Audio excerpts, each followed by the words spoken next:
आजको हाम्रो प्रथम जोगीघाट हुँदै सिटोङ टुर गर्ने प्लान गरेर घरबाट निस्केको अनि अब चाहिँ लन्च टाइम भएर चाहिँ सडन यस जग्गामा आएर चाहिँ यस प्रकारको दृश्यहरू रहेछ यस जग्गाको हो। आलडाँडापट्टि जाँदैछौँ अहिले हामी।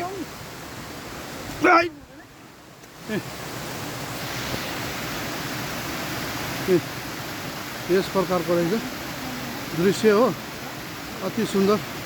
अनि यसै कारण यस जग्गामा बसेर चाहिँ हामीले लन्च गर्ने निर्णय गऱ्यौँ। अनि यहाँ उहाँ हुनुहुँदो रहेछ यस जग्गाको एकदम यो घरमा बस्ने उयो गार्ड। अनि उहाँले टेबल पनि हामीलाई प्रोभाइड गरिदियो। टेबल पनि प्रोभाइड गर्नुहुँदै थियो हो। अब म पनि खाँदैछु यो रोटी। अब छोला विथ रोटी। यो चाहिँ मेरो फर्स्ट बाइट यो टुरको। अरू त खाइरहेको थियो यहाँले चाहिँ यहाँ यो अन्डा हामीलाई घाट्यो 32वटा बोल गरे। 32वटा यहाँ पाल्दा 4टा बिग्रियो अरे हौ। 4टा कि 6वटा बिग्रियो अरे।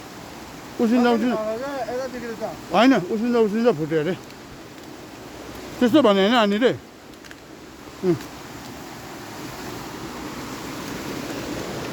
अब हामी खाँदैछौँ।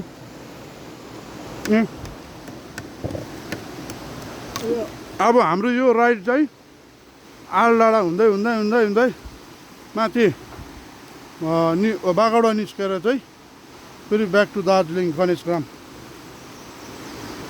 लाग्ने। फेरि अब आलडाँडामा पुगेर चाहिँ सानो भिडियो बनाएर तपाईँहरू मार्फत चाहिँ बिचमा देखाउने प्रयास गर्छु। Stay tune.